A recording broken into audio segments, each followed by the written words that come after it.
నమస్తే. ప్రస్తుతం మనతో పాటు సీనియర్ జర్నలిస్ట్ జగదేవ్ ఉన్నారు. ఆయనతో మాట్లాడదాం. నమస్తే సార్. నమస్తే సార్, విశాఖలో స్థానిక ఎన్నికలకి కూటమి దూరంగా ఉండబోతోంది అని చెప్పి వార్తలు వస్తున్నాయి. అంటే ఆల్రెడీ ప్రభుత్వంలో ఉన్న కూటమి ఎందుకు స్థానిక సంస్థల ఎన్నికలకు దూరంగా ఉంటుంది అని చెప్పేసి చాలా మంది అనుకుంటున్నారు. మీరేమంటారు సార్? యాక్చువల్గా స్థానిక సంస్థల ఎన్నిక కాదమ్మా, స్థానిక సంస్థలతో ఎన్నుకోబడ్డ ఎమ్మెల్సీ ఎన్నిక కోసం కూటమి దూరంగా ఉంటారనుకుంది. అంటే సడన్ గా ఎందుకో బాబు గారు నిర్ణయం తీసుకున్నారంట. దానికి కూటమిలో మిగతా వాళ్ళు కూడా యాక్సెప్ట్ చేశారు. అయితే ఇక్కడ అందరికి ఉన్న క్వశ్చన్ ఏంటంటే, ఎప్పుడు ఏకఛత్రాధిపత్యంగా వెలిగిన బొత్స గారు ఈసారి పోటీలో వెలుగుంటున్నారు. ఆయన్ని ఓడించే ప్రక్రియలో భాగంగానే కూటమి ఖచ్చితంగా చర్యలు తీసుకుంటుంది, కూటమి నిలబెడుతుంది, సరైన అభ్యర్థి ఉంటారు. మరోవైపు ఎమ్మెల్సీ మండలిలో కూడా, శాసన మండలిలో కూడా వైసీపీకి మంచి బలం ఉన్న నేపథ్యంలో ఎట్లాగైనా మనం బలాన్ని తగ్గించాలి అంటే వీళ్ళ బలం పెంచుకోవాలి కదా.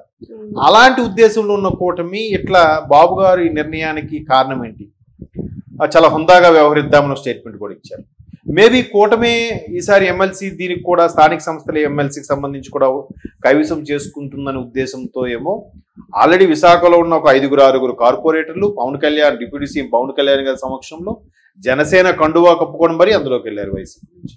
సో ఇవన్నీ పరిణామాలు చూస్తే లాస్ట్ మినిట్లో డ్రాప్ అనడం వెనక చంద్రబాబు నాయుడు గారి యొక్క బలమైన వ్యూహం ఏదో ఉండే ఉంటుంది. ఎందుకు ఉండే ఉంటుందని అనుకుంటున్నానంటే, తెలంగాణ ఎన్నికల్లో కూడా చూడండి, మీరు అబ్జర్వ్ చేయండి.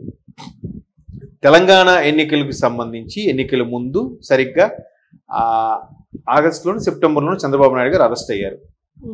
సో తెలంగాణకి తెలుగుదేశం హెడ్గా ఉన్న కాసాన జ్ఞానేశ్వర్ గారు రాజమండ్రిలో ఉన్న చంద్రబాబు నాయుడు గారిని కలవడానికి వెళ్ళి బయటకు వచ్చి చెప్పిన మాట ఏంటంటే, బాబు గారు తెలంగాణలో టీడీపీ తరఫున పోటీ చేయట్లేదు, మనం టీడీపీ పోటీ చేయట్లేదని చెప్పారు. దాని ఇంపాక్ట్ ఎలా చూపించింది? సో కేవలం కాంగ్రెస్కి మద్దతుగా ఉండడం కోసమే, కాంగ్రెస్ సపోర్ట్గా ఉండడం కోసమే బాబు గారు ఎన్నికల్లో పోటీ చేయట్లేదు. దానివల్లే కాంగ్రెస్ అనూహ్యంగా గవర్నమెంట్ ఫామ్ చేసింది. 3వ స్థానంలో ఉంటున్న కాంగ్రెస్ బీజేపీని, బీఆర్ఎస్ని కొట్టేసి మొదటి స్థానంలోకి వెళ్ళి ప్రభుత్వాన్ని స్థాపించింది అనే ఎగ్జాంపుల్ ఇప్పుడు ఇక్కడ తీసుకొస్తున్నారు. అక్కడ పోటీ చేయట్లేదంటే ఏంటి? వ్యతిరేక ఓటు ఏదైతే ఉందో అది చేల్చదలుచుకోలేదు. అఫ్ కోర్స్ రేవంత్ రెడ్డి గారు కూడా ఒకప్పుడు టీడీపీలో ఉండే నాయకులే కాబట్టి ఆయనకి సపోర్ట్గా ఉండాలి. మరోవైపు బీఆర్ఎస్ను కూడా 3వసారి గవర్నమెంట్ రాకుండా ఉండాలి అంటే పోటీ చేయకపోవడమే కరెక్టు అనే అభిప్రాయానికి వచ్చిండొచ్చు అని నేను అనుకుంటున్నాను. అందుకే పోటీ చేయలేదేమో. ఇదైతే చాలా గాసిప్స్ వచ్చాయిగా.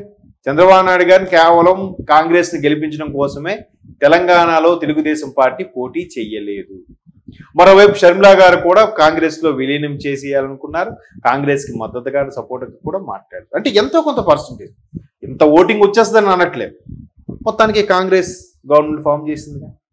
సో ఇప్పుడు కూడా ఉమ్మడి విశాఖ జిల్లాకు సంబంధించి స్థానిక సంస్థల ప్రతినిధుల ద్వారా ఎన్నుకోబడ్డ ఎమ్మెల్సీకి సంబంధించి గండి బాబ్జీ గారు ఉన్నారు, తర్వాత ఆయన ఎవరు చక్రవర్తి అని ఒక ఆయన ఉన్నారు, వీళ్ళకి 2-3 ఉన్నారు. బీజేపీ తరఫున కూడా ఉన్నారు, జనసేన తరఫున. వీళ్ళు ఎవరికైనా నామినేటెడ్ పోస్ట్ కింద ఎమ్మెల్సీగా ఏదో చేయొచ్చు కదా. నామినేటెడ్ పోస్టులకు ఇప్పటికే చాలా మంది డిమాండ్ చేస్తున్నారు.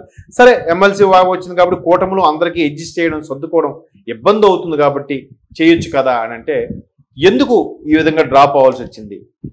అంటే బొత్స గారిని ఖచ్చితంగా గెలిపించాలని డిసైడ్ అయ్యారా? ఎందుకు డిసైడ్ అయ్యారు? మరోవైపు బొత్స గారు కూడా ఎప్పుడూ లేదు, ఈసారి పదవి కూడా ఎమ్మెల్యేగా కూడా లేకపోతే ఎట్లా ఉంటుందో పరిస్థితి, ఆయనకు అసలు ఎవరు పట్టించుకునే పరిస్థితులు లేదు. బట్ ఉత్తరాంధ్రలో కాపు సామాజిక వర్గానికి సంబంధించిన బలమైన నాయకుడు బొత్స గారు, మాజీ మంత్రి, మాజీ పిసిసి అధ్యక్షులు, చాలా పదవులు చేశాడు ఆయన. అయితే ఇటువంటి వ్యక్తికి గెలిపించే ప్రార్థన చేస్తున్నారంటే బాబు గారు సరైన వ్యూహం ఉంటుందని నా అభిప్రాయం. అయితే బొత్స గారు కూడా అటు టీడీపీలోకి కానీ జనసేనలోకి వెళ్ళలేరు. ఎందుకంటే టీడీపీకి చంద్రబాబు నాయుడు గారి మీద దారుణ విమర్శలు చేసిన సందర్భం ఉంది.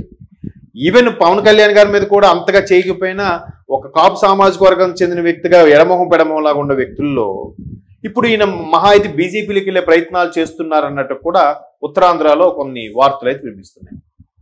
అలా కాని పక్షంలో రాజకీయాలకి శాశ్వత శత్రుత్వము శాశ్వత మిత్రుత్వము లేదు అనుకుంటే కనుక ఇదే జగన్మోహన్ రెడ్డి గారిని ఈయన పిసిసి చీఫ్గా ఉన్నప్పుడు, కాంగ్రెస్లో ఈయన మంత్రిగా ఉన్నప్పుడు, రాజశేఖర రెడ్డి గారు చనిపోయిన తర్వాత కూడా జగన్మోహన్ రెడ్డి గారిని అత్యంత దారుణంగా విమర్శించిన వాళ్ళు బొత్స గారు కూడా ఒకరు. బట్ అదే బొత్స గారు మళ్ళీ వైఎస్ఆర్సీపీలోకి వెళ్ళారుగా, మంత్రిగా పదవి అభివరించారుగా. మిగతా మంత్రులందరికీ 2 సంవత్సరాలు ఉంటే బొత్స గారికి ఆశాంతం 5 ఏళ్ళు కూడా మంత్రిగానే ఉంచారుగా జగన్మోహన్ రెడ్డి గారు. రాజకీయాల్లో ఓడలు బళ్ళు అవుతాయి, బళ్ళు ఓడలు అవుతాయి, శత్రువులు ఉండరు, మిత్రువులు ఉండరు, ఏదైనా సాధ్యమేగా. ఏమో మరలా ఆయన ఎమ్మెల్సీగా ఎన్నికైన తర్వాత అప్పుడు ఆ రాజీనామా చేసి కూటమిలో చేరుతారేమో, ఎవరికి తెలుసు. ఆల్రెడీ పద్మనాభం రెడ్డిగా మార్చుకొని ఆయన చాలా అభాస్ పాలయ్యారు. అలాంటిది మళ్ళీ ఈయన కూడా ఇటువంటి ఇబ్బందులకు పరిస్థితులు రాకుండా సేఫ్ జోన్లో ఉందామని ఈయన ఎమ్మెల్సీగా అయిన తర్వాత అప్పుడు వీళ్ళు ఇటువైపు కలుపుకునే ప్రయత్నం ఏమైనా చేయబోతున్నారా, లేదంటే గ్రౌండ్ లెవెల్లో సమీకరణాలు ఏమైనా మారబోతున్నాయా? ఇక్కడ వదిలేస్తే జస్ట్ స్థానిక సంస్థల ఎమ్మెల్సీ, అసలైన ముందుకి స్థానిక సంస్థల ఎన్నికలు ఉన్నాయి. సరే ఇదిలా విడిచిపెట్టేస్తే అప్పుడు దానికి మనకు సరిగ్గా దారి దొరుకుతుంది, గ్రిప్ వస్తుంది అనుకోని ఇలా చేశారేమో. అప్పుడు స్థానిక సంస్థల ఎన్నికల మీద పట్టు సాధించొచ్చు అనే ఉద్దేశంతో చంద్రబాబు నాయుడు గారు ఈ విధమైన వ్యూహరచన చేశారేమో, చెప్పలేము. ఇప్పుడు ఆ తెలంగాణ ఎగ్జాంపుల్ ఇప్పుడు తీసుకోవాల్సి వస్తుంది. ఏది జరిగిన సాధ్యం, ఎందుకంటే ఈయన చాలా మేధావి అండి చంద్రబాబు నాయుడు గారు. చాలా మంది ఈయన ఇది అది ఇది విమర్శిస్తారు కానీ ఆయన ఎవ్వరికి దొరకడు, అంతు చెక్కడు. ఒక తప్పు చేయడు.